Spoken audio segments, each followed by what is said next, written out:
हरिओम। श्रीमद् भगवत गीता और आज हम आरंभ कर रहे हैं अध्याय 4 और अध्याय का नाम है ज्ञान कर्म संन्यास योग। श्री भगवान बोले, इस अविनाशी योग का ज्ञान मैंने सूर्य से कहा था। सूर्य ने मनु को और मनु ने इक्ष्वाकु को कहा। बहुत ही महत्वपूर्ण बात भगवान चौथे अध्याय के प्रारंभ में कर रहे हैं। वो ये कह देना चाहते हैं कि ये जो ज्ञान की बात मैं तुझसे कर रहा हूं, ऐसा नहीं कि ये बस अभी का है, मेरी उपज है, मेरे अंदर ये भाव आया, मैंने शास्त्र को पढ़कर, मैंने कहीं से सीखकर।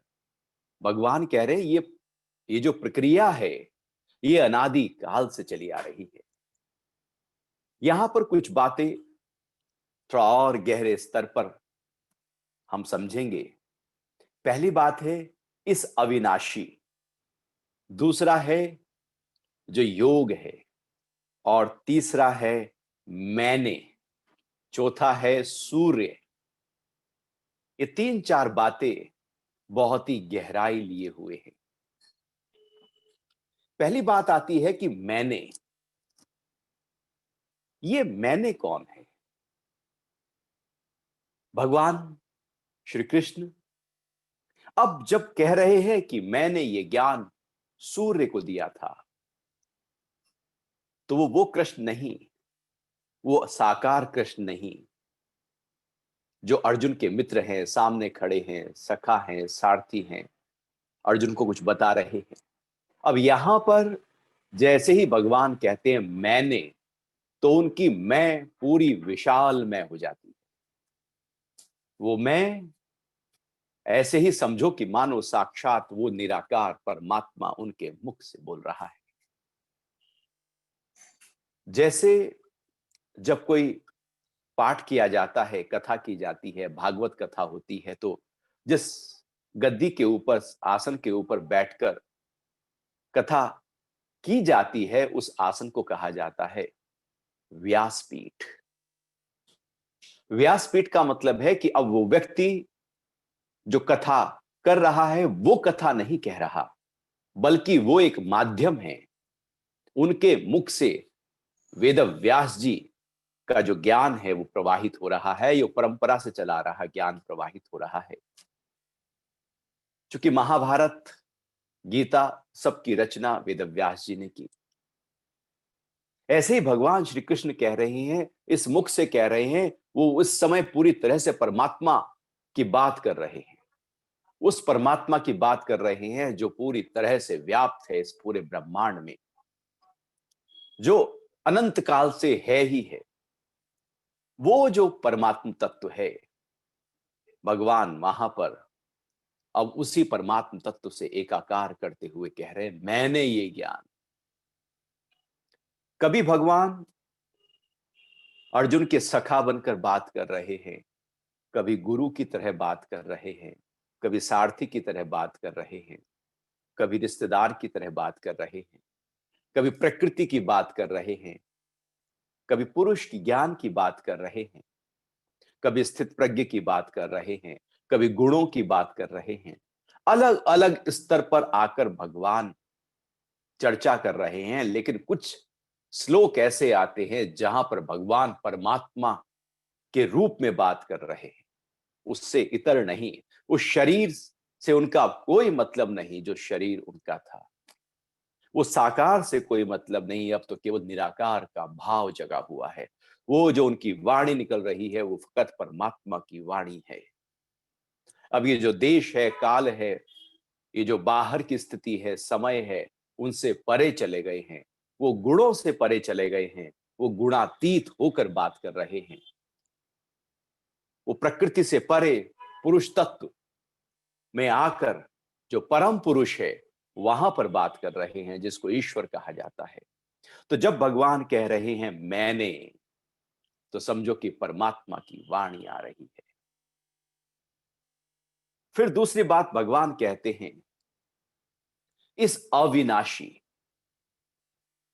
अर्थात जो अविनाशी ज्ञान है, ये जो ज्ञान है जिसकी बात भगवान कर रहे हैं, ये वो ज्ञान नहीं जो अभी है फिर नहीं रहेगा, उसका रूप बदल जाएगा, स्वरूप बदल जाएगा। ऐसा नहीं है। वो जैसा है, जैसा था, वैसा ही भगवान हूबहू बहू उसका वर्णन कर रहे हैं। और भगवान ये कह रहे हैं कि ये जो ज्ञान है, ये जो योग है, ये अविनाशी है। क्योंकि एक होता है विनाशी, जिसका विनाश हो जाए, जो नष्ट हो जाए, जो पूरी तरह से लुप्त हो जाए, जो खो जाए, जो परिवर्तित हो जाए, जो बदलता रहे, जैसे प्रकृति का ज्ञान है। प्रकृति के ज्ञान को विनाशी ज्ञान कहा जाता है, अनित्य ज्ञान कहा जाता है, परिवर्तनशील ज्ञान कहा जाता है। इसमें बदलाव है। प्रकृति की कोई भी नॉलेज आप लें, बदल जाएगी। आप इतिहास पढ़ें, वो बदलते रहेंगे। आप कुछ भी, आप यदि लेटेस्ट टेक्नोलॉजी में भी जाएं, तो वो भी बदल जाएगी। जो 10 साल पहले थी, आज तो बहुत पुरानी हो चुकी है। 1 महीना पहले जो टेक्नोलॉजी आई थी, वो आज पुरानी हो जाती है। बदल रहा है। प्रकृति का ज्ञान बदलाव पर टिका हुआ है, क्योंकि प्रकृति खुद ही बदल रही है। जो खुद ही बदल रही है, उसका ज्ञान भी बदलेगा ही बदलेगा। या तो उसके मर्म को जाना जाए, उस ऊपर के ज्ञान के अंदर के जो ज्ञान है, उसको समझा जाए। तो प्रकृति का ज्ञान विनाश से ओतप्रोत है, लेकिन जो पुरुष का ज्ञान है, जो योग का ज्ञान है, वो अविनाशी ज्ञान है। उसका कभी नाश नहीं हो सकता। और जिस चीज का कभी नाश नहीं हो सकता, जो अविनाशी है, वो रहेगा ही रहेगा। फिर ये कब से हुआ? अर्थात ये तो आरंभ से है ही है, पहले से ही है। इसका कोई कोई ऐसा नहीं कि उत्पन्न हुआ। जो चीज पैदा होती है, उत्पन्न होती है, आरंभ होती है, जो आरंभ होता है उसका अंत होता है, जो पैदा होती है वो मरती है। तो जो उपजा है वो तो नष्ट हो जाएगा। जो है ही है, जो आरंभ जिसका हुआ ही नहीं है, जो जब आरंभ हो रहा था उससे पहले भी वो था। अर्थात ये जो ज्ञान है, ये जो योग है, ये जो अविनाशी ज्ञान है, ये है ही है। क्योंकि ये जो अविनाशी ज्ञान है, ये किसको पाने के लिए है? जो अविनाशी तत्व है उसको पाने के लिए अविनाशी ज्ञान है। जो विनाश प्रक्रिया है उसको पाने के लिए विनाश वाला ज्ञान है, अर्थात परिवर्तनशील ज्ञान है। परम पिता परमात्मा को पाने के लिए जो ज्ञान है वो भी अविनाशी है। चूंकि परमात्मा अविनाशी है, तो ज्ञान भी अविनाशी है, योग भी अविनाशी है, और जिसको पाया जा रहा है वो भी अविनाशी है, मार्ग भी अविनाशी है, तो लक्ष्य भी अविनाशी है। ऐसा नहीं कि हम परिवर्तनशील ज्ञान के माध्यम से अपरिवर्तनशील तत्व को अनुभव कर लें। ऐसा हो नहीं सकता। फिर तो प्रकृति का ज्ञान जिसके पास सारा है, पूरी प्रकृति की सारी अप टू डेट नॉलेज है, क्या वो परमात्मा को पा सकता है? नहीं पा सकता। प्रकृति का ज्ञान प्रकृति के लिए है, परमात्मा के लिए नहीं।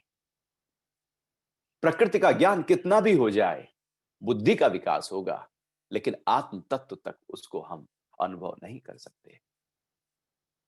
तो अविनाशी ज्ञान को जब हम, ये जो योग है, जिसको योग कहा है, यहां योग को भी थोड़ा समझें कि योग का मतलब कुछ आसन कर लेने से नहीं है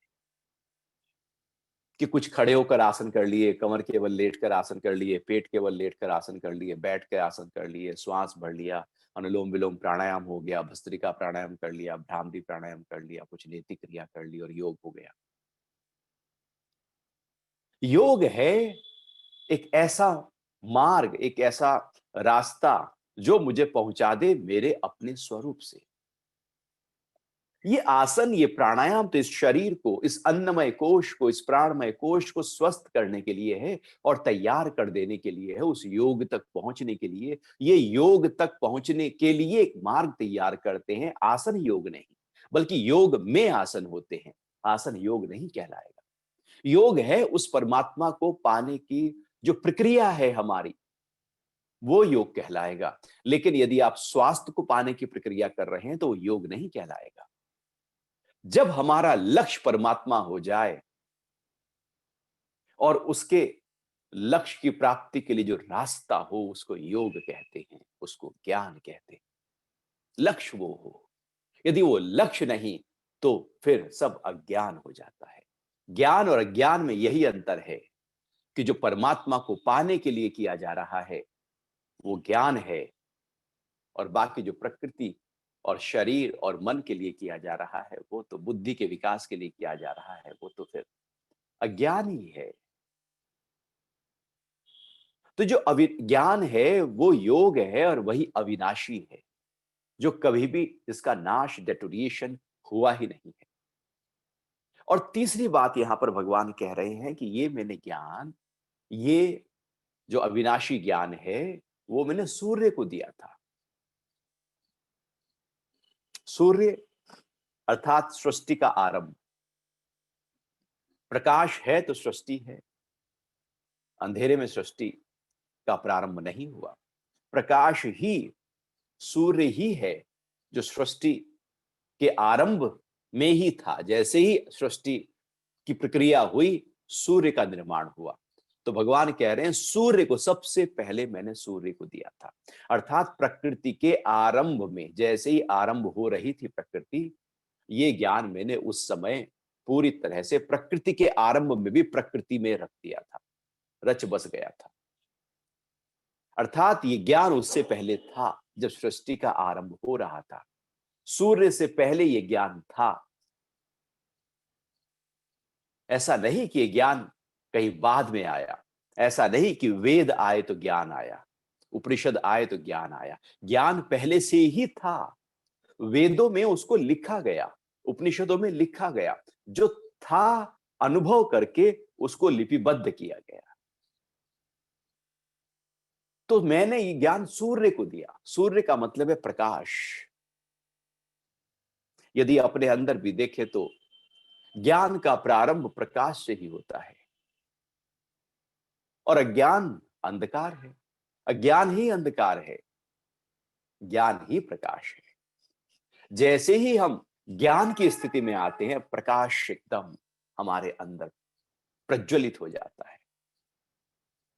ज्ञान प्रकाश देता है, जिसको भगवान सूरज कह रहे हैं।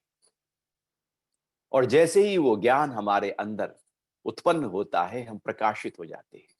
जैसे ही ये सृष्टि का आरंभ हुआ, सृष्टि जो प्रकाशित हुई है वो इसी ज्ञान से प्रकाशित हुई है। या यूं कहे कि सूर्य का निर्माण भी इसी ज्ञान के आधार पर हुआ है। क्योंकि मैं एक हूं और अनेक रूपों में प्रकट हो जाऊं, एको हम बहुश्याम, जो वाक्य है उपनिषदों का कि मैं एक हूं, अनेक रूपों में प्रकट हो जाऊं, परमात्मा के अंदर जो भाव था, तो उसका ही संकल्प, परमात्मा का ही संकल्प सारे में बिखर गया। परमात्मा ही फैल गया है सारे में। तो सूरज में भी वही है। आज कुछ हमने रिसर्च देखी, आपने भी देखी होंगी, कि नासा वैज्ञानिक कहते हैं, उन्होंने कोशिश की, प्रयास किया कि सूरज में वो जो आग का गोला है, तो वहां पर क्या आवाजें हो रही हैं। तो रिसर्च की गई, तो ऐसा रिसर्च से जब वहां की आवाजों को कैप्चर किया गया और उनको फिर से सुना गया, तो वो आवाजें ऐसी ही हैं, नासा कहती है, जैसे ओम, ओम, ओम। ओम की ध्वनि, अर्थात वो जो ओम है, जो परमात्मा का, तस्य वाचकः प्रणव, महर्षि पतंजलि कहते हैं, परमात्मा का जो वाचक है, परमात्मा का जो नाम है, जिस नाम से परमात्मा को पुकारा जाए, वो नाम ओम है। और ये ओम जो है वो पूरे ब्रह्मांड में गूंज रहा है। इसको अनहद नाद कहते हैं।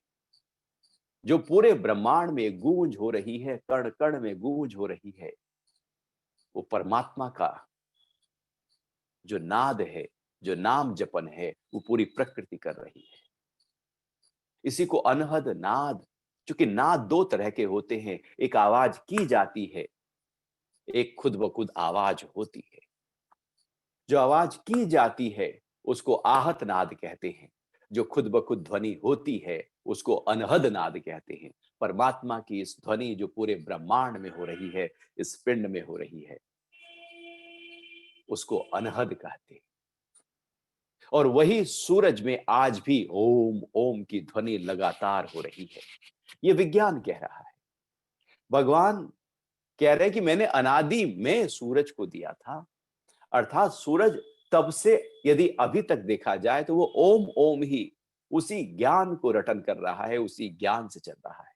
वही ज्ञान उसके अंदर रचा बसा है, अर्थात पूरे ब्रह्मांड को, या यूं कहें हमारे इस धरती को जो जीवन मिल रहा है सूरज के माध्यम से। यदि सूरज नहीं तो जीवन नहीं। एक दिन यदि सूरज ना निकले तो धरती पर क्या हमें लगता है कि जीवन हो सकता है? जीवन एकदम धीरे धीरे खत्म होता चला जाएगा। पूरी धरती एकदम पूरी तरह से जड़ रूप में प्रकट हो जाएगी, क्योंकि जीवन जो मिल रहा है वो सूर्य से मिल रहा है। और भगवान कह रहे हैं कि मैंने ये ज्ञान उसी सूर्य को दिया था। और विज्ञान कह रहा है कि सूरज आज भी ओम ओम का नाम रटन कर रहा है। अर्थात पूरी जीवन की प्रक्रिया में ज्ञान है ही है। ये नाश नहीं हुआ, क्योंकि अविनाशी है, जू का त्यों है। कोई जान सकता है, कोई नहीं जान पाता। तो सूरज मतलब ये बाहर दिखता हुआ प्रकाश, सूरज मतलब आंख बंद करके जब हम अंतर्मुखी यात्रा में जाते हैं, ज्ञान की तरफ बढ़ते हैं, तो अंदर भी सूरज। भगवान आगे कहते हैं कि हजार सूरज के समान, कृष्ण अर्जुन भी कह रहे हैं कि ऐसा अनुभव हो रहा है। मतलब सूरज मतलब प्रकाश, मतलब ज्ञान, मतलब योग। तो बहुत ही अनूठी बात भगवान मैं परमात्मा के रूप में कह रहे हैं, अविनाशी ज्ञान जो लगातार है ही है। और सूरज मतलब प्रकृति में पूरी तरह से वो ज्ञान रचा बसा है। तो इस अविनाशी योग का ज्ञान मैंने सूर्य से कहा था। भगवान किस रूप में आकर ये बात कर रहे हैं, हम थोड़ा उसको आनंद ले सकते हैं कि कैसे भगवान एकदम विशालता में चले गए। सूरज ने मनु को और मनु ने इक्ष्वाकु को कहा। अब ये सूरज ने वो जो ज्ञान है, चूंकि वो ज्ञान एक बार जो है उसका नाश नहीं हो सकता। फिर वो एक परंपरा चली, एक प्रक्रिया चली, एक लगातार। सूरज ने कहा मनु को, मनु ने इक्ष्वाकु को, मतलब लगातार। ऐसा नहीं कि ज्ञान सूरज को कहा गया और वहीं पर जाकर वो खत्म हो गया, सूरज के बाद वो ज्ञान कहीं आया ही नहीं। यहां पर कहने का मतलब है कि वो ज्ञान समय समय पर दिया गया, एक के बाद दूसरे को पात्र के अनुसार वो ज्ञान गुरु के माध्यम से चलता रहा। नाम तो कुछ भी हो सकते हैं। हो सकता है कि उस प्रकाश से जो हमारे ही अंदर है वो ज्ञान मन को आया और मन से इच्छा को आया। वो ज्ञान बुद्धि को मिला, बुद्धि ने मन को दिया, मन ने इंद्रियों को दिया। वो लगातार वो ज्ञान ऊपर से जो प्रवाह हुआ वो पूरे के पूरे 24 के 24 तत्वों में रच बस गया। और ये ज्ञान बाहर भी उस अनादिकाल से गुरु शिष्य परंपरा से चला आया, चला आया, चला आया। मनु, इक्ष्वाकु और फिर न जाने एक प्रक्रिया, एक परंपरा लगातार इस ज्ञान की बनी। चूंकि विनाशी होता, परिवर्तनशील होता, बदल जाता, लुप्त हो जाता, खो जाता, तो शायद ये ज्ञान की परंपरा जो है वो रह ना पाती। लेकिन ये लगातार रही, क्योंकि वो अविनाशी है। अपने अंदर भी हम इसी को ही अनुभव करें कि जब हमारे अंदर ज्ञान उत्पन्न हो गुरु के माध्यम से, प्रभु कृपा के माध्यम से उत्पन्न हो जाए, तो आप देखना हम केवल वो ज्ञान अंदर ही नहीं है, बल्कि वो मेरे हर हाव भाव में आ गया। मेरे देखने में, मेरे सुनने में, मेरे सूंघने में, मेरे हाथ पैर के गति में, मेरे चलने में, मेरे बैठने में, मेरे बोलने में, मेरे सोचने में, मेरी बुद्धि में, हर स्तर पर वो जो स्थित प्रज्ञ के लक्षण गीता के दूसरे अध्याय में बताए, वो फिर पूरी तरह से ज्ञान व्यवहार में प्रकट हो जाता है। अर्थात उसकी परंपरा एक लगातार धारा बहने लगती है, वो खत्म नहीं होता। एक बार यदि उस ज्ञान का झलक मिल गई तो फिर उसका जो अनुभव है वो जू का त्यों बना रहता है, वो खत्म नहीं हो सकता। ज्ञान खत्म होता ही नहीं है, भले हम उसकी तरफ से मुंह मोड़ लें, हम उसका अनुभव ना करें, लेकिन वो जू का त्यों है। यदि आप आंख बंद करके बैठ जाएं तो इसका मतलब ये नहीं है कि सूरज चला गया। आप पूरे जीवन भर आंखें बंद करके पट्टी बांध कर बैठे रहे, फिर भी इसका मतलब ये नहीं होता कि सूरज कहीं है नहीं। सूरज है, मैंने ही आंखें बंद की।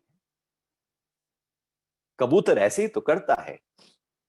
अचानक जब बिल्ली सामने आ गई तो कबूतर तो घबरा गया, घबरा गया कि बिल्ली तो झपटा मार के मुझे पकड़ लेगी, इतना भी मेरे अंदर। कबूतर उड़ सकता है, लेकिन जब डर आता है तो व्यक्ति अपनी सामर्थ्य को, शक्ति को भूल जाता है। डर उसकी शक्ति को, उसकी सामर्थ्य को, उसकी उड़ने की क्षमता को कहीं भुला देता है। ऐसे ही हम सब में होता है। जब डर आता है तो हम अपनी बौद्धिक विकास, हमारा जो बुद्धि की जो क्वालिटीज हैं, हमारे अंदर जो सामर्थ्य है, वो हम सब भुला देते हैं। क्योंकि डर एक अंधकार की तरह आता है, वो सब कुछ एकदम तहस नहस कर देता है। कबूतर भी ऐसे ही सोचता है कि बिल्ली आई है, उड़ तो सकता नहीं, चूंकि डर आ गया, वो आंख बंद कर लेता है। उसे लगता है कि बिल्ली चली गई। आंख बंद कर लेने से बिल्ली नहीं जाती। हम ज्ञान से मुख मोड़ लें तो ऐसा नहीं कि ज्ञान कहीं लुप्त हो जाएगा, वो तो है ही है, वो तो अविनाशी है। इसी को और गहरे तरीके से भगवान दूसरे श्लोक में फिर आगे चर्चा करते हुए कह रहे हैं कि हे परम तप अर्जुन, इस प्रकार गुरु परंपरा से प्राप्त इस योग को राज ऋषियों ने जाना, लेकिन बहुत काल से यह योग पृथ्वी पर नष्ट हो गया, प्राय नष्ट हो गया। पहली बात कह रहे हैं कि इस प्रकार गुरु परंपरा से प्राप्त इस योग को राज ऋषियों ने जाना। गुरु परंपरा, गुरु मतलब गुरुओं का भी जो गुरु है, जो अनादि गुरु है, जो प्रथम गुरु है, वो परमात्मा है, जहां से ज्ञान की धारा का प्रवाह प्रारंभ हुआ है। तो आरंभ वहां हुआ, उसके बाद धीरे धीरे वो ज्ञान बहना शुरू हुआ, बहना शुरू हुआ, बहना शुरू हुआ। परंपरा का मतलब है जो लगातार रहे। परंपरा का मतलब है जो है ही है, जो बह रही है। परंपराएं लुप्त नहीं होती, कंटिन्यूएशन। जैसे नदी बह रही है, सूरज की किरणें आ रही हैं, दिन बदल जाएंगे, महीने बदल जाएंगे, साल बदल जाएंगे, लेकिन लगातार एक परंपरा में, एक धारा में प्रवाह बह रहा है, जो लगातार बहता रहे। साकार बदल जाए, रूप बदल जाए, लेकिन पीछे से धारा वही बहती रहे। शरीर बदल जाते हैं, गुरु बदल जाते हैं, गुरु का नाम बदल जाएगा, शिष्य का नाम बदल जाएगा, लेकिन परंपरा नहीं बदलती। परंपरा का मतलब है लगातार बहती हुई प्रक्रिया, एक के बाद दूसरे के बाद तीसरे के बाद चौथे। और बीच में यदि कोई नहीं भी है तो भी वो लगातार बहने की प्रक्रिया चलती ही रहेगी। वो चलती रहेगी, बहती रहेगी। वो बहती रहेगी नदी समुद्र की तरफ, फिर समुद्र लौटकर बादलों के रूप में फिर से ग्लेशियर और फिर से नदी, और ये परंपरा लगातार चलती रहती है। ये थमती नहीं, लगातार है ही है। जो लगातार हो वह परंपरा है। परंपरा, गुरु शिष्य परंपरा इसलिए कहा है कि अनादि काल से है। वेद, यदि 10,000 साल पहले ऋग्वेद लिखा गया तो उससे पहले भी ये ज्ञान था।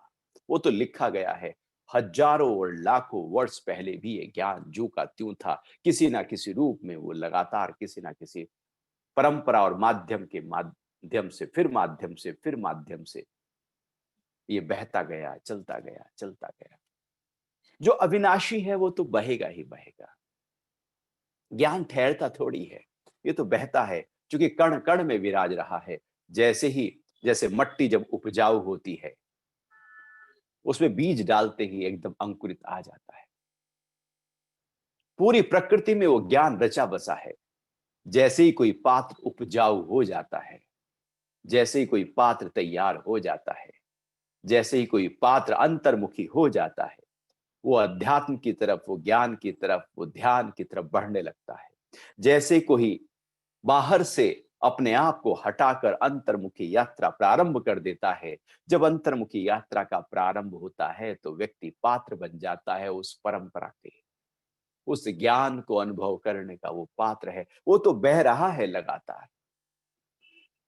ऐसे ही जैसे आज आप देखें कि चारों तरफ वाइब्रेशंस है। आप अपने मोबाइल को कहीं भी ले जाएं, वहां पर सिग्नल्स हर जगह हैं, वो सिग्नल्स लगातार बह रहे हैं। बस डिवाइस चाहिए उसको कैच करने के लिए। फ्रीक्वेंसीज तो है ही है, बस रेडियो चाहिए फ्रीक्वेंसी को टैली कर लेने के लिए।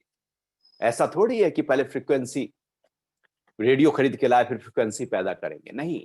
फ्रीक्वेंसी पहले से है, रेडियो बाद में आया।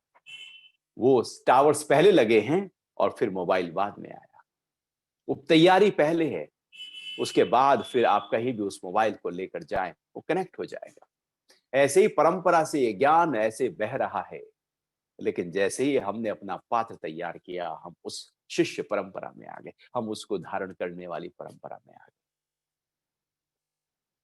तो जो गुरु परंपरा है, भगवान कह रहे हैं कि इस प्रकार गुरु परंपरा से प्राप्त इस योग को राज ऋषियों ने जाना। राज ऋषि, राज ऋषि का मतलब ये नहीं कि जो राजा हुए वो ऋषि बने। जो राजा है वो ऋषि हो सकता है, जो राजा है उसने ज्ञान प्राप्त किया तो वो ऋषि हो गया, राज ऋषि कहलाया, वो राजयोगी कहलाया।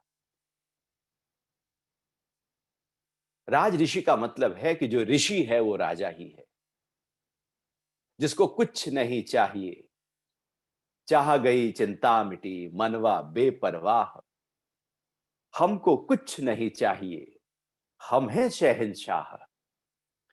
शहंशाह वो है जिसको कुछ नहीं चाहिए, राजा वो है जिसको कुछ नहीं चाहिए।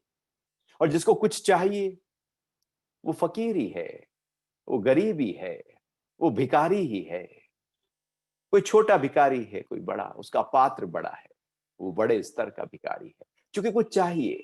राज ऋषि का मतलब है जो पूरी तरह से इस पूरी जो आसक्ति है, अहंकार है, विकार है, ये जो बाहर की प्रक्रिया है, उसने उसको वहां से अपने आप को मुख मोड़कर जो अंतर्मुखी हुआ, वो ही राजा बना। जो बहिर्मुख है वो गरीब है, भिकारी है, जो अंतर्मुखी है वो राजा है। जो अपने अंदर ये अनुभूति ले आए कि मैं राजा हूं, मुझे कुछ चाहिए नहीं, कुछ भी तो ऐसा नहीं है कि जो मुझे तृप्त कर दे, चूंकि मैं पहले से ही तृप्त हूं। ऐसा कुछ भी नहीं है जो मुझे चाहिए, क्योंकि जो चाहिए वो पहले से ही मिला पड़ा है। क्योंकि ये पूरी प्रकृति, सकल सृष्टि से मैं कनेक्ट हूं, मैं जुड़ा पड़ा हूं, मेरी ही तो है। यदि मुझे कुछ चाहिए तो जो मुझे चाहिए मैं उसको केवल पकड़ कर रखता हूं, छोटी चीज को पकड़ कर रखता हूं। लेकिन जब मैं मुट्ठी खोलता हूं तो मेरी मुट्ठी फैल जाती है, जब मैं पकड़ता हूं तो संकुचित हो जाती है। ऐसे ही मन से जब हम कुछ चीजों को पकड़ते हैं, घर को, परिवार को, व्यापार को, कुछ पकड़ते हैं तो बंधते हैं, छोटे होते हैं। हम राजा नहीं है।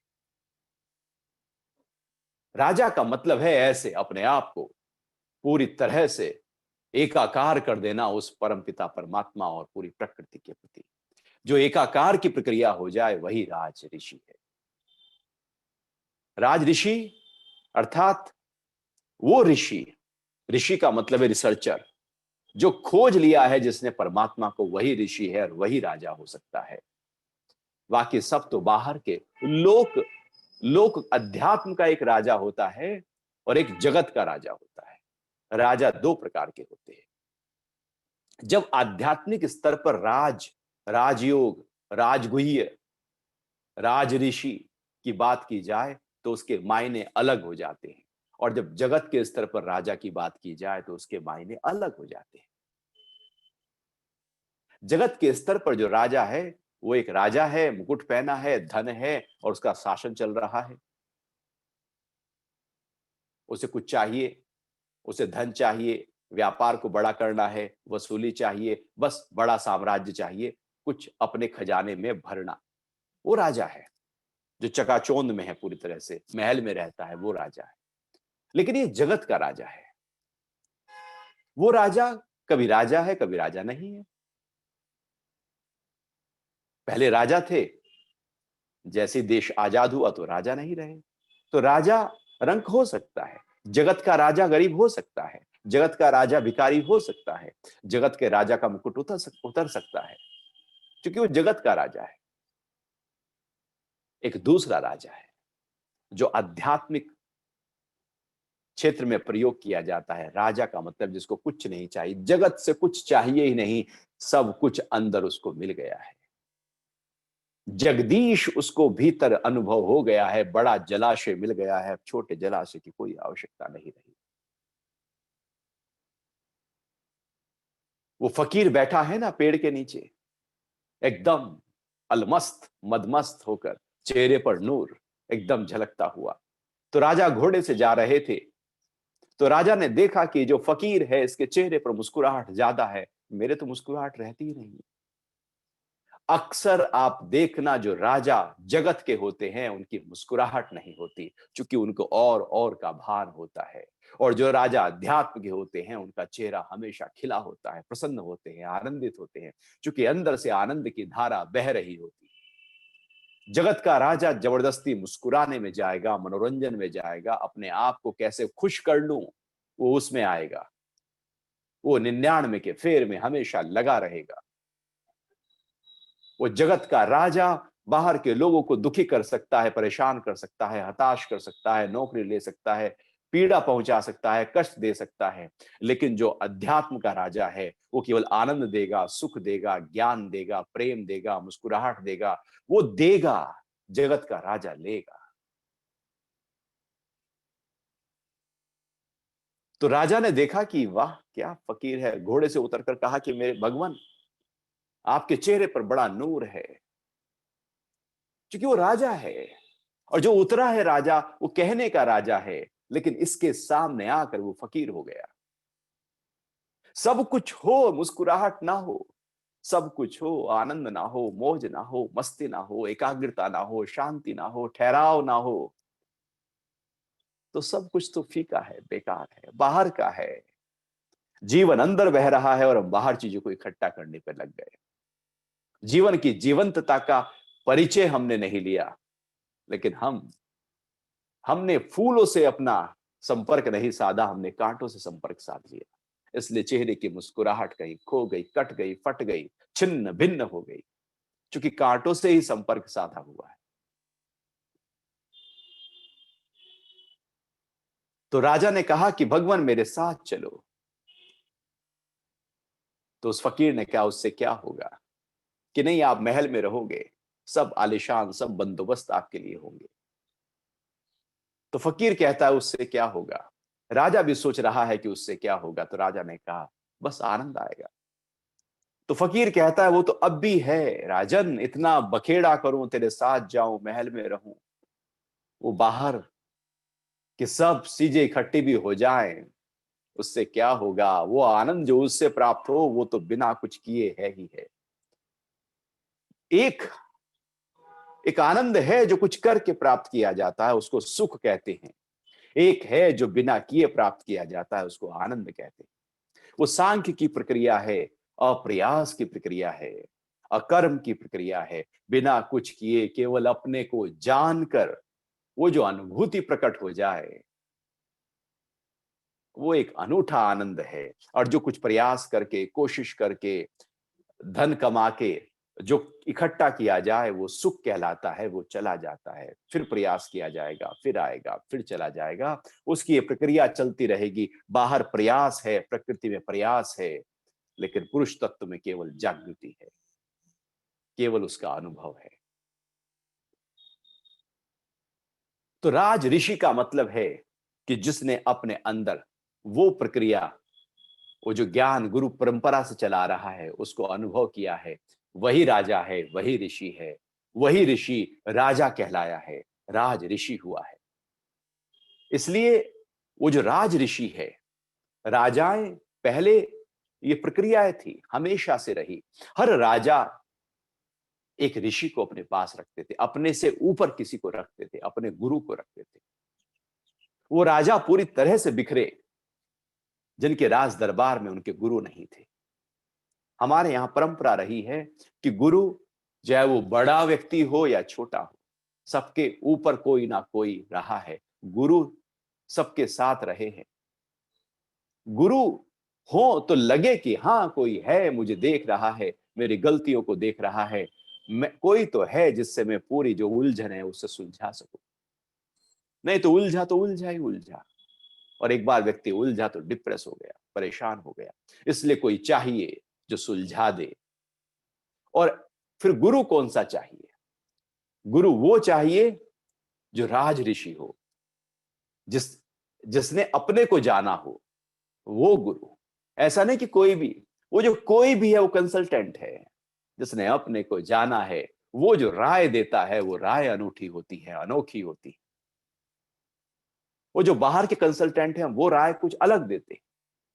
वो ऐसी राय देते हैं कि जैसे एक राजा के पैर में घाव हो गया, भर ही नहीं रहा था।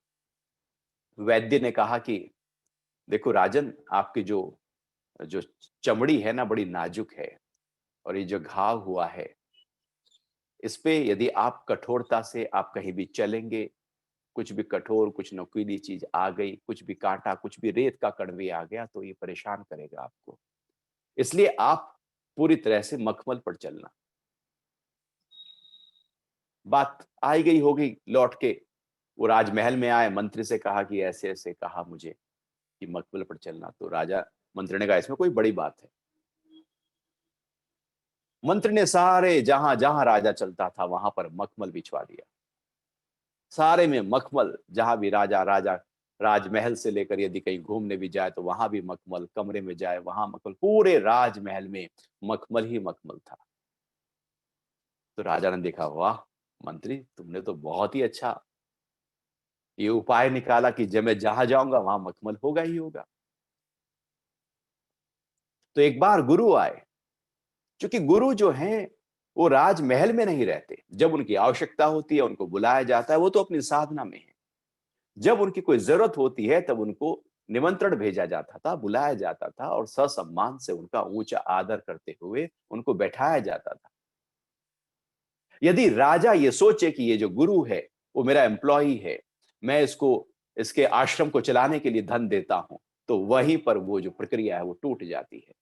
और वो गुरु नहीं, वो अपने से ऊपर बैठाते थे। और गुरु ने देखा ये सारे में मखमल ही मखमल बिछा हुआ है, राजन ये क्या बात है? तो राजा ने सारी बात बताई कि पैर में जख्म है। वैद्य ने कहा है, राज्य वैद्य ने, कि आपको मखमल पर ही अपने पांव रखने हैं। तो गुरु ने कहा ये कौन सी बुद्धिमत्ता है, तुमने सारे में मखमल बिछा दिया।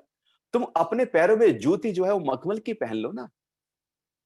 मखमल की जूती पहनकर तुम जहां जाओगे वहां मखमल ही होगा। नहीं तो तुम तो जहां जहां मखमल बिछा है उसके अलावा तुम कहीं जा ही नहीं सकते, तुम तो बंध गए हो इस मखमल से। तुम घोड़े पर चलोगे, वहां उतरोगे तो कहां मखमल होगा? जूती पहन लो। ये है गुरु का ज्ञान, एक ऊंचा ज्ञान जो जीवन के हर पक्ष में आता है। तो राज ऋषि का मतलब है जो जीवन के हर पहलू में एकदम ऐसे हो।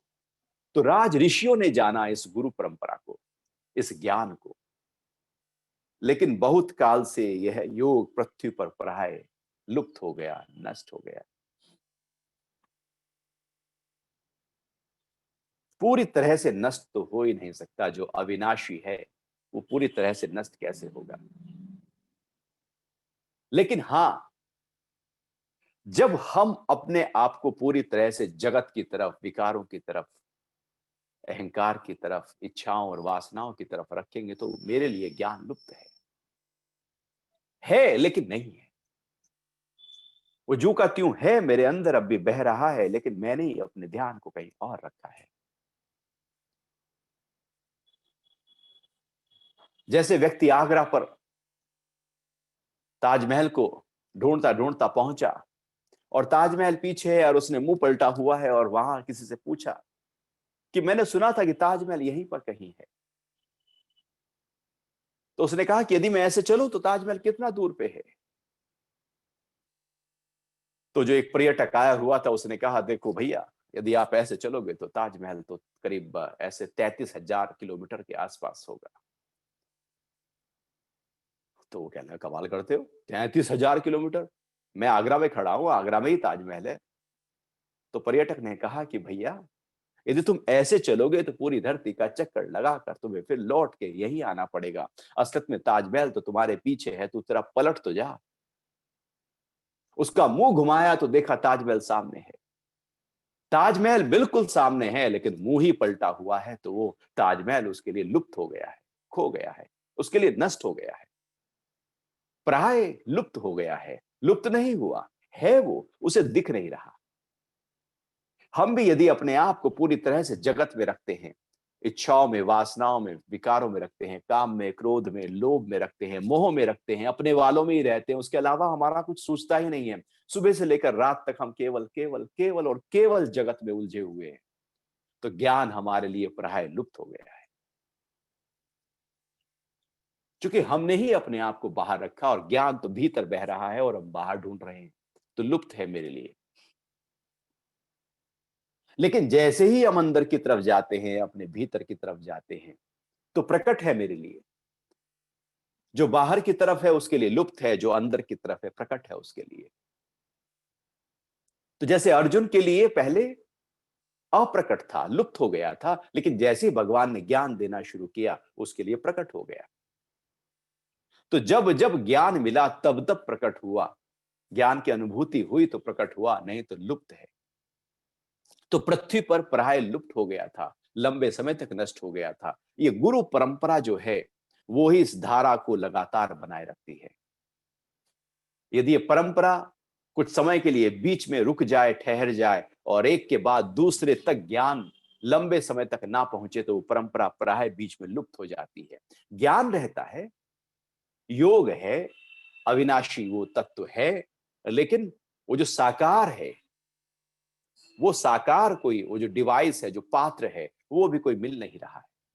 लेकिन वो ज्ञान की परंपरा बह रही है, वो धारा बह रही है, लेकिन कोई फोन नहीं है, फ्रीक्वेंसी है, फोन नहीं है कोई बीच में। तो भगवान कह रहे पृथ्वी पर प्राय नष्ट हो गया था। यदि हम अपने साथ देखें तो हमारे लिए तो, यदि हमने इस ज्ञान को अनुभव नहीं किया तो ये तो पूरा जीवन हम ऐसे ही जी जाएंगे, लेकिन वो हमारे लिए तो नष्ट ही है, लुप्त ही है। लेकिन गुरु के ज्ञान से फिर से वो ज्ञान जो है, जो लुप्त हो गया था, उसका प्रकटीकरण हो जाता है, उसका अनुभव होने लगता है।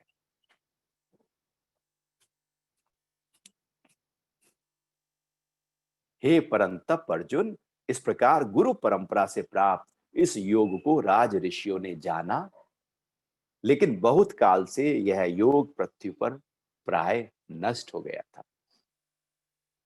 अब ये स्थूल रूप से देखा जाए या इसको व्यक्ति विशेष से देखा जाए, तो व्यक्ति विशेष से ही हमें देखना चाहिए कि यदि हमने अज्ञान में हैं तो ज्ञान प्राय लुप्त है, और ज्ञान की तरफ आ गए तो ज्ञान फिर प्रकट हो गया। आपका कोई प्रश्न उठ रहा हो, उस पर बात कर लेते हैं।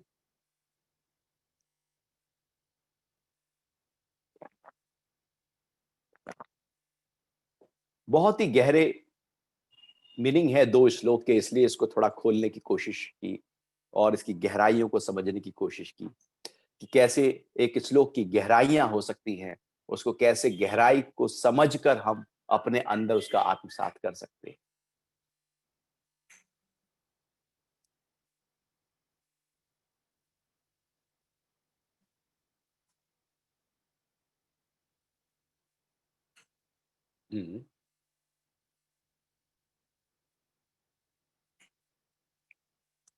एक श्लोक और लेते हैं। गुरुजी प्रणाम। हरिओम। हरिओम। गुरुजी एक प्रश्न था। हाँ हाँ। जैसे हम एक परम तत्व में होते हैं, जैसे कि जीवन समाप्त हो जाएगा, लेकिन शक्ति हमेशा रहेगी।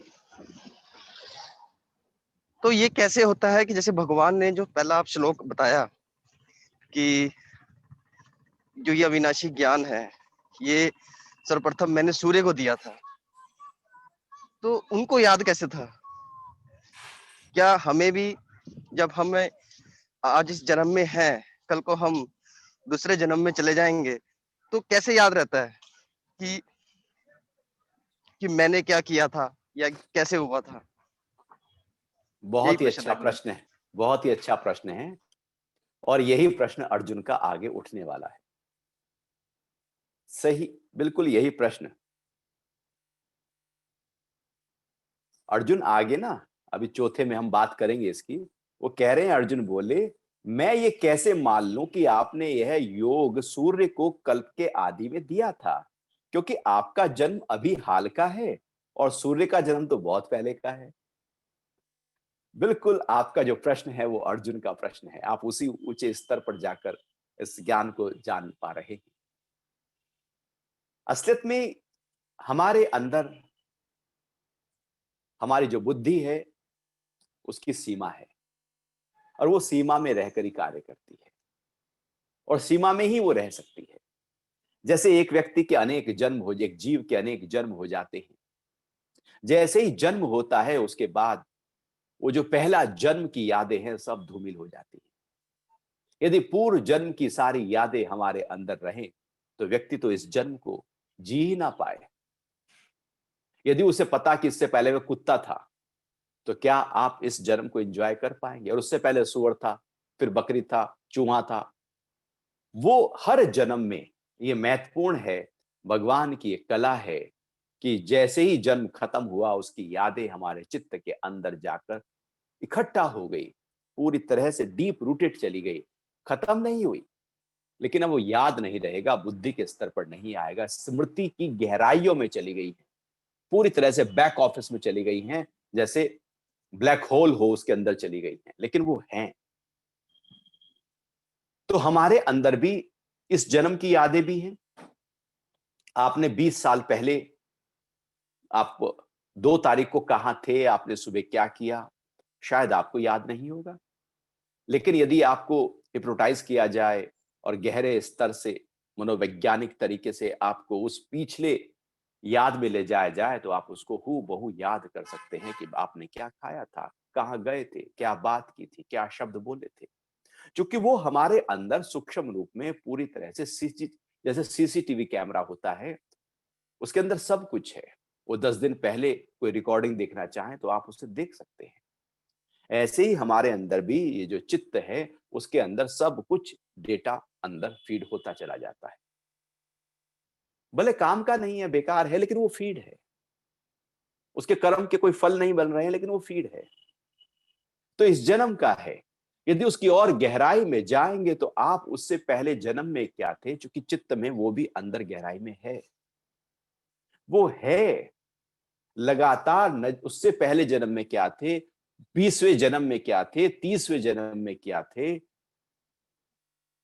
वो है।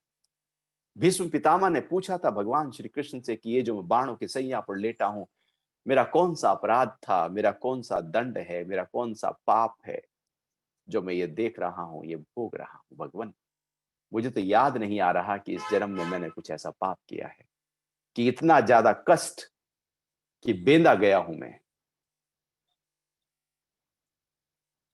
तो भगवान श्री कृष्ण ने दिव्य दृष्टि दी और कहा, अपने पिछले जन्म को देख, और पिछले जन्म को देख, और पिछले जन्म को देख।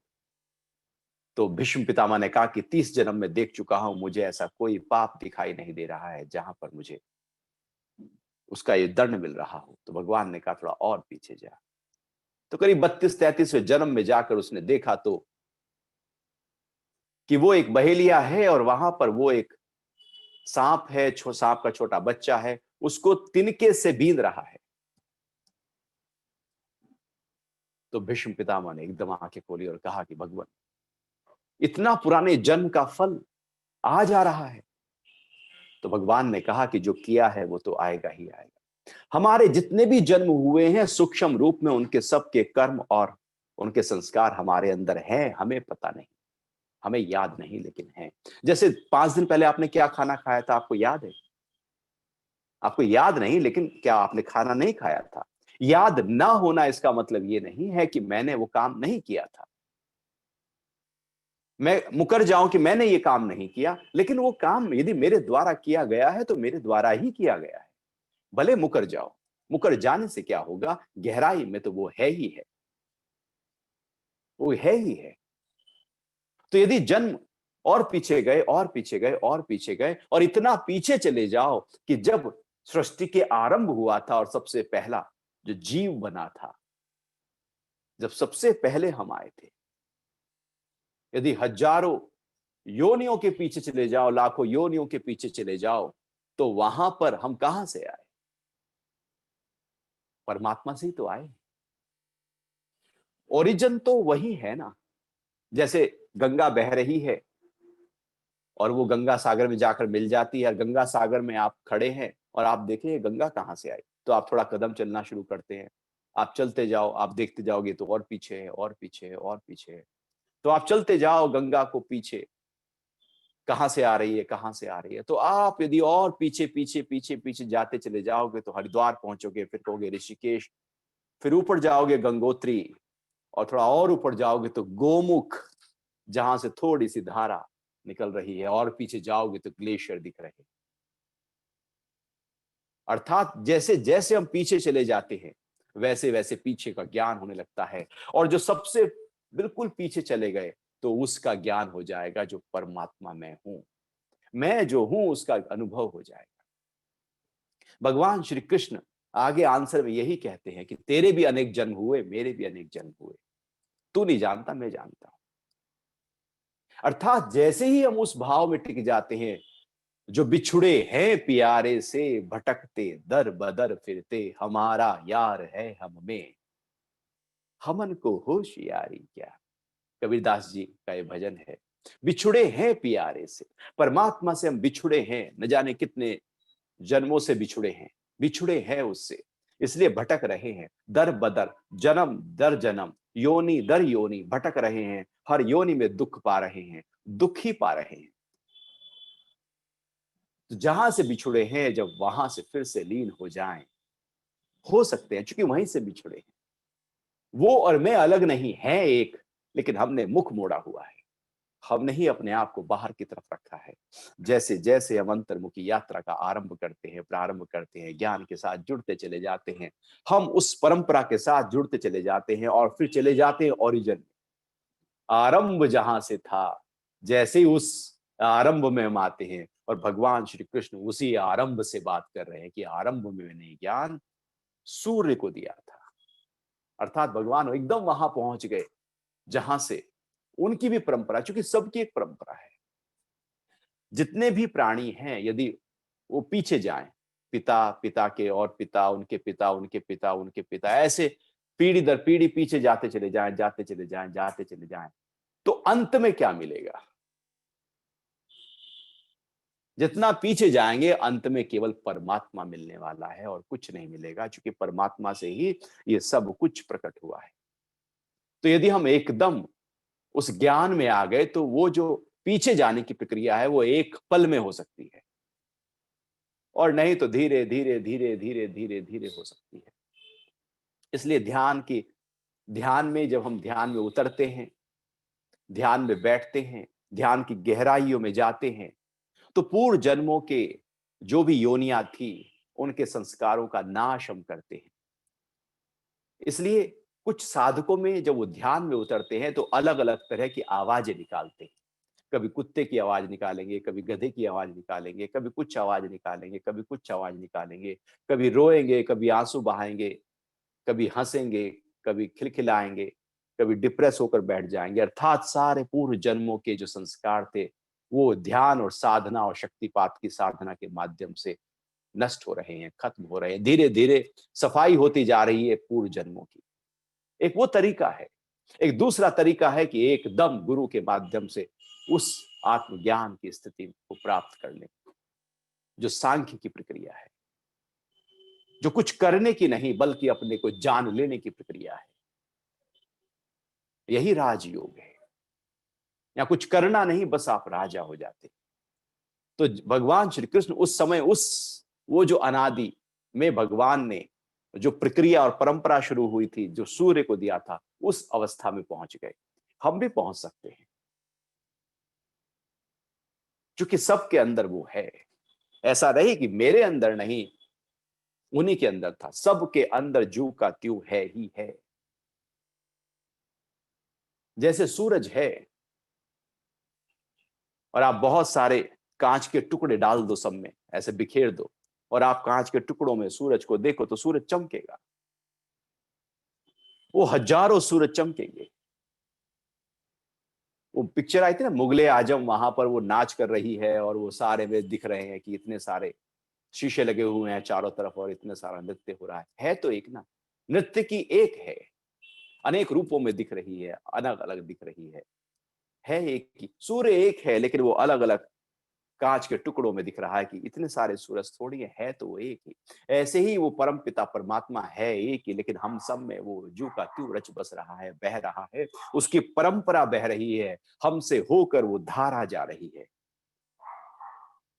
जैसे एक माला होती है और माला में इतने सारे मोती पिरो दिए जाते हैं, तो पिरोने की जो प्रक्रिया है वो धागे से होती है, एक ही धागे ने सारे मोतियों को पिरो दिया है।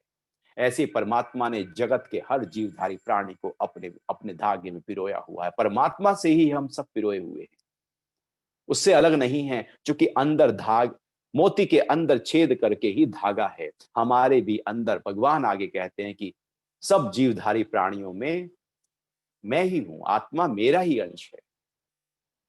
तो जब वो है ही मेरे अंदर, तो जैसे ही हम उसको अनुभव करते हैं, हम अनुभव कर लेते हैं उस जो आरंभ अवस्था थी, जहां से मैं प्रकट हुआ था, उसको जान लेते हैं। उसको तो जान सकते हैं उसको। अभी हमने बाहर जानने की कोशिश की तो बाहर की चीजों को जान लिया। जहां जानने की कोशिश की जाती है, जहां रुचि जगती है, अभ्यास होता है, उसके लिए पूरी तरह से 100% उसी में ही हम रच बस जाते हैं। तीव्र तीव्र संवेग पैदा हो जाते हैं। बुद्ध से पूछ लिया था उनके शिष्य ने कि भगवान उस परम तत्व को कैसे, उस कैवल्य पद को, उस मुक्त भाव को कैसे अनुभव करें। तो बुद्ध ने कहा कि इतनी तीव्रता हो कि जैसे सिर पे आग लगी हो, उस आग को बुझाने की जितनी तीव्रता हो, जब वो तीव्रता तुम्हारे अंदर पैदा हो जाएगी, तो तुम परमात्मा उस अपने स्वरूप को उसी पल जान जाओ। योग के ग्रंथ कहते हैं कि तीव्र तीव्र संवेग जब पैदा हो जाए, तो हम उसको जान सकते हैं। 3 कैटेगरी होती है, एक तीव्र, एक मध्यम और एक तनु। तनु मतलब बिल्कुल नीचे, मध्यम मतलब हाँ ठीक ठाक सा हम कोशिश कर रहे हैं किसी चीज को पाने की, और एक होता तीव्र, पूरी तरह से हम कोशिश कर रहे हैं। अब वो जो तनु है, जो सबसे नीचे की स्थिति है, उसकी भी 3 कैटेगरी हैं, तनु, तीव्र, तनु, मध्यम, तनु तनु। अब कोई तनु तनु में है तो फिर वो ऊंची स्थिति में जा नहीं सकता। जो मध्यम है उसकी भी 3 कैटेगरी है, मध्यम तीव्र, मध्यम मध्यम मध्यम तनु। और जो तीव्र है उसकी भी 3 कैटेगरी है, तीव्र तीव्र तीव्र मध्यम और तीव्र तनु। तो जब तीव्र तीव्र, जो बिल्कुल टॉप है, जब हमारी रुचि पूरी तरह से उसमें आ जाती है, कि जैसे वो एक शिष्य गुरु के पास पहुंचा कि मुझे उस परम तत्व का अनुभव कराएं भगवान, मैं आपकी शरण में हूं। तो गुरु ने कहा तेरे अंदर रुचि है उसको पाने की? कि हाँ बहुत रुचि है। कि चल ठीक है, कल सुबह मैं नदी स्नान के लिए जाऊंगा, वहीं पर ही तुझको दीक्षा दूंगा और वहीं से ही इस अध्यात्म की यात्रा का आरंभ करेंगे। कि ठीक है भगवान। तो सुबह पहुंचा, गुरु पहुंचे हुए थे, अर्घ दे रहे थे, जल में खड़े होकर, नदी में खड़े होकर सूर्य भगवान को अर्घ दिया जा रहा था। शिष्य पहुंचा तो गुरु ने कहा डुबकी तो लगा, स्नान तो कर। उसने डुबकी लगाई, गुरु ने उसका सिर पकड़ा और पूरी तरह से अंदर पानी के अंदर दबा के रखा। वो छटपटाने लगा, गुरु ने और अच्छी तरह दबा के रखा, छटपटाने लगा, पूरी तरह से हाथ पैर बिखेर दिए कि अब मरा और अब मरा। जैसे ही लगे गुरु को कि ये तो पूरी तरह छटपटा रहा है, गुरु ने एकदम हाथ हटा दिया। वो बाहर निकल के आया, उसकी आंख नाक मुंह में सब में पानी भरा हुआ था, एकदम बिखरा हुआ, जाके लेट गया। किसी तरह से अपने आप को सांस फूलते हुए राहत की सांस ली और कहने लगा, गुरुजी ये आप क्या कर रहे थे? तो गुरु ने कहा कि जब मैंने तुझे अंदर पानी के अंदर दिया तो तुझे क्या लगा? तो शिष्य ने कहा, मुझे लगा कि एक सांस आ जाए तो बहुत कमाल की। एक सांस आ जाए, सांस नहीं आ रही थी, दम घुट रहा था, नाक बंद थी, मुंह बंद था, पानी घुसा जा रहा था गुरुजी। मैं चाह रहा था कि सांस आ जाए, जीवन आ जाए, किसी भी तरीके से जीवन आ जाए। तो गुरु ने पूछ लिया, क्या जैसे अंदर तेरी रुचि थी, तीव्र तीव्र संवेग तेरे अंदर जगा हुआ था, तू जीवन को पाने की जो चाह थी, एक श्वास ले लेने का तेरे अंदर जो भाव प्रकट हो गया था, इतनी रुचि तुझे ज्ञान को प्राप्त करने की है, आत्मा को जानने की है, स्वरूप को जानने की है? तो शिष्य ने कहा, नहीं, इतनी तो नहीं है। तो गुरु ने कहा, यदि इतनी नहीं है तो नहीं मिलेगा, मिल ही नहीं सकता। तीव्र तीव्र संवेग ही हमें अपने स्वरूप तक जोड़ सकता है। उसके निचले स्तर पर कोई भी कैटेगरी में हम अपने स्वरूप को अनुभव नहीं कर सकते। इसलिए बुद्ध कहते हैं, सिर पे लगी हो आग, उसको बुझाने की जो तत्परता है, उतनी तत्परता चाहिए। गुरु कहता है, जैसे जीवन सांस ना आ रहा हो, एक श्वास को पाने की जो उत्कंठा होती है, उत्कंठा होती है, वो उत्कंठा जब हो जाए तो उसको हम पा सकते हैं। और कोई प्रश्न?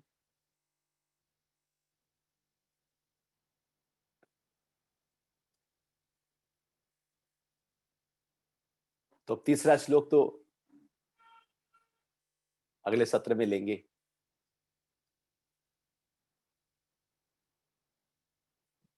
तो आज के लिए फिर इतना ही रखते हैं। हरिओम।